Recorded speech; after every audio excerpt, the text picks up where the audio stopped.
안녕하세요. 자유튜브더 자윤입니다. 최근에 환율이 무섭게 오르고 있는데요. 그렇기 때문에 제가 생각할 때는 이 점은 꼭 체크하고 가야 되지 않나 이런 생각이 들어서 오늘 영상을 제작하게 됐습니다. 정부에서는 환율이 오르는 것을 두고 괜찮다는 이야기를 반복적으로 하고 있습니다. 그렇지만 정말 괜찮은 걸까요? 여기에 대해서 한번 짚어보는 거, 우리가 투자를 하는 데 있어서 굉장히 중요하기 때문에 오늘 한번 짚고 넘어가겠습니다. 환율이 폭등하고 있습니다. 누구나 다 잘 알고 있는 사실인데요. 8월 들어서 굉장히 무섭게 이렇게 올라가고 있습니다. 정말 놀라울 정도라고 할 수가 있겠는데요. 오늘은 1360원을 돌파했습니다. 신고가를 계속해서 경신하고 있는데요. 제가 임의로 추세선 한번 그어봤습니다. 지금 현재 환율이 이 추세선의 상단 부분까지 이렇게 올라왔습니다. 그래서 올해 이렇게 추세선의 상단까지 왔을 때는 일시적으로 조정을 받으면서 시장이 일시적으로 좀 안정적으로 흘러가긴 했었는데요. 그렇지만 우리가 쉽게 안심하지 못한다는 점을 생각할 필요가 있겠습니다. 8월 이후에 이렇게 강하게 오르면서 1360원을 돌파를 했는데, 그러면 이 1360원을 돌파한 게 어느 정도 수준인가 과거하고 한번 비교를 해보면요, 지난 2008년 이후 경험해보지 못한 환율 수준이라는 겁니다. 과거에는 1000원, 1100원, 높아봐야 1200원대 수준에 머무르던 환율이 지금은 1300원을 넘어섰는데, 이 1300원을 넘어섰던 적은 금융위기가 있던 그 시절이라는 거죠. 그래서 사실상 지금 환율은 금융위기 때 수준까지 올라와 있다. 그렇지만 우리가 체감상으로는 그렇게 못 느끼고 있는 게 현실인데요. 한국은행이나 기획재정부 등에서는 문제없다, 괜찮다, 이런 이야기들을 반복적으로 하고 있다는 점이 저는 더욱더 우려스럽습니다. 아무 말도 안 하고 가만히 있거나, 물론 아무 말 안 하고 가만히 있으면 비난받긴 하겠죠. 굳이 괜찮다는 이야기가 반복적으로 나오고 있다는 거 저는 우려스럽다고 생각되는데요. 실제로 보면은 원화가 굉장히 절하가 되고 있는데 아직 괜찮다는 당국, 한국은행에서 이렇게 이야기를 했고요. 개입하는 거는 별로 좋지 않다, 이런 취지로 발언했습니다. 그리고 국무총리가 올해 성장률 2% 중반을 예상한다고 하면서 환율이 오르는 거 우리가 감당해야 될 수준이다, 감당할 수밖에 없지 않느냐, 그렇게 큰 위기는 아니고 자연스러운 현상이다, 이렇게 또 이야기를 하고 있고요. 그러면서 굉장히 우려스러운 뉴스 기사가 하나 이렇게 나왔습니다. 아침에 뉴스 읽기 시간에도 제가 소개를 했던 건데요. 무역 수지가 4개월 연속으로 적자가 났습니다. 그런데 상품 수지는 흑자가 났기 때문에 우리나라 정부, 한국은행 측에서는 괜찮다, 우리나라 무역 5개월 연속 적자가 났고 사상 최고치 적자를 갈아치웠지만 상품 수지는 흑자이기 때문에 괜찮다라고 하면서 방어 논리를 펼치고 있다는 겁니다. 그러니까 굳이 안 좋은 거를 그냥 안 좋게 나왔다라고 인정을 하면 되는데, 그렇게 인정을 하는 게 아니라 오히려 이런 거 걱정 안 해도 된다, 이런 것 보면은 괜찮다, 방어 논리를 펼쳐가면서 시장을 안정시키는데 급급하고 있다는 겁니다. 그런데 이런 것들이 굉장히 안 좋다고 봐요. 안 좋은 거를 그냥 안 좋다고 말하면 되는데 안 좋은 거를 좋다고 이렇게 포장을 하고 있다는 겁니다. 정말 우리가 이렇게 정부에서 말하는 걸 믿어도 되나?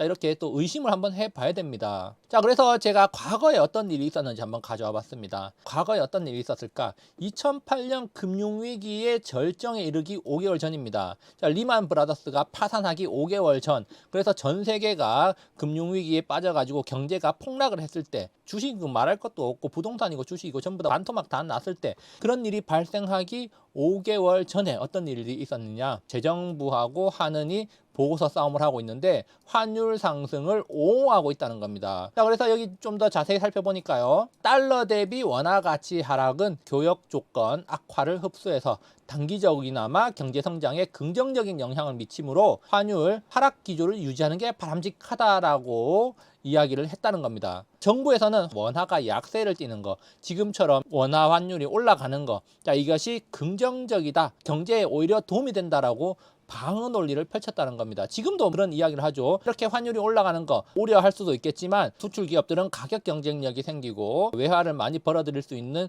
기회를 작용할 수 있다라고 이야기가 나오기도 했어요. 14년 전하고 지금하고 바뀐 게 없습니다. 똑같은 멘트가 나오고 있다는 게 정말 저는 우려스러울 따름입니다. 어쨌든 지금 2008년 4월에 이런 발언들이 나왔고, 그리고 2008년 3월에는 또 어떤 이야기들이 나왔느냐, 원달러 환율 상승은 지난 수년간 고평가된 원화 가치의 정상화 측면이다. 다시 말해서 환율이 오르는 거, 그동안 우리나라 환율이 강세를 보였기 때문에 약화되는 거는 자연스러운 현상이다, 이렇게 이야기를 한 거예요. 다시 말해서 별도로 개입을 하지 않겠다, 외환시장에 개입할 의사가 없다는 걸 밝힌 거죠. 2008년입니다. 그런데 2022년에도 정부 고위 관료의 입에서 비슷한 발언들이 나왔다는 점을 우리가 기억을 해야 됩니다.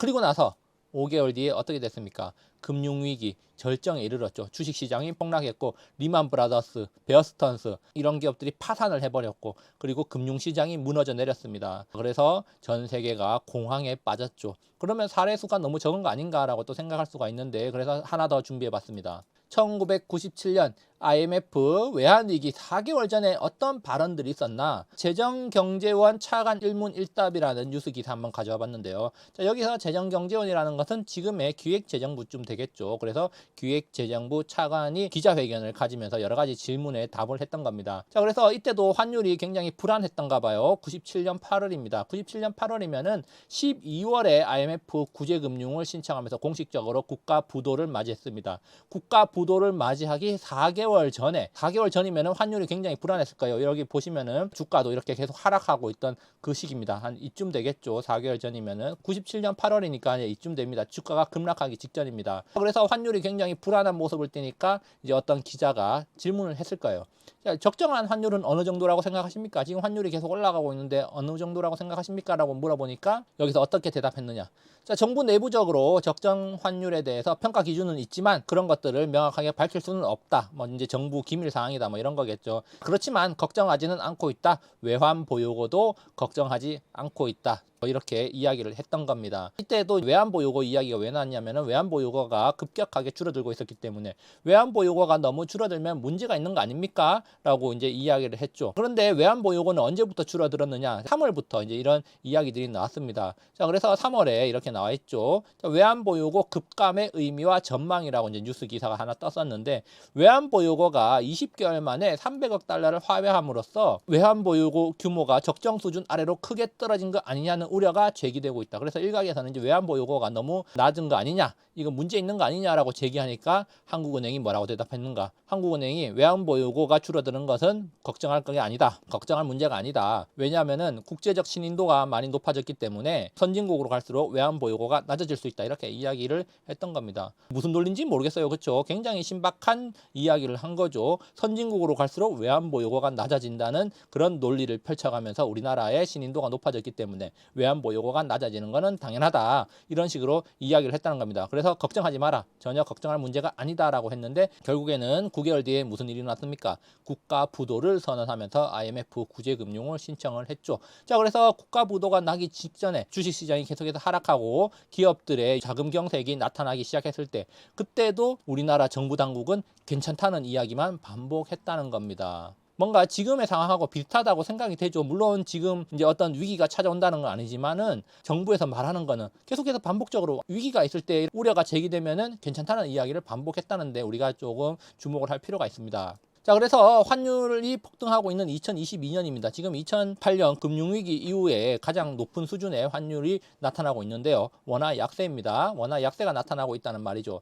자, 그래서 제가 하고 싶은 말은 정부의 말을 믿으면 안 된다는 거예요. 정부의 말을 절대 믿으면 안 됩니다. 정부는 여러분들이 자산 투자를 해가지고 돈 버는 거 뭐 그냥 돈 벌든 말든 돈 벌게 해주는 주체가 아니에요. 자, 그렇기 때문에 뭐 정부의 말을 믿지 말아야 돼요. 각자 도생해야 된다는 겁니다. 왜냐면은 자, 그 사람 높으신 분들은 어떤 문제가 있다고 생각하더라도 경제의 위기, 외환적으로 환율적으로 문제가 있다고 생각하더라도 위기다라고 절대 말하지 않는 사람들입니다. 말할 이유도 없고 말할 필요도 없다고 생각하는 거예요. 왜냐면은 그 사람들은 국민들을 안심시키는 게 자기들의 최선의 방어책이라고 생각을 하는 거예요. 그래야지 국민들을 안심시켜야지 사회적인 혼란, 경제적인 혼란을 방지할 수 있기 때문이겠죠. 파산하고 망하는 개인이 생겨나는 거 자기들의 안위에 전혀 영향을 주는 게 아닙니다. 높으신 분들은 그냥 자기 자리 보존하면서 자기의 부를 채우고 자기의 욕망을 채우면 되는 거예요. 그냥 그게 다지 아무도 모르는 그런 국민들, 우리 국민들을 위해서 진짜 봉사하고 헌신하고 진실을 알려야 된다고 생각하는 사람이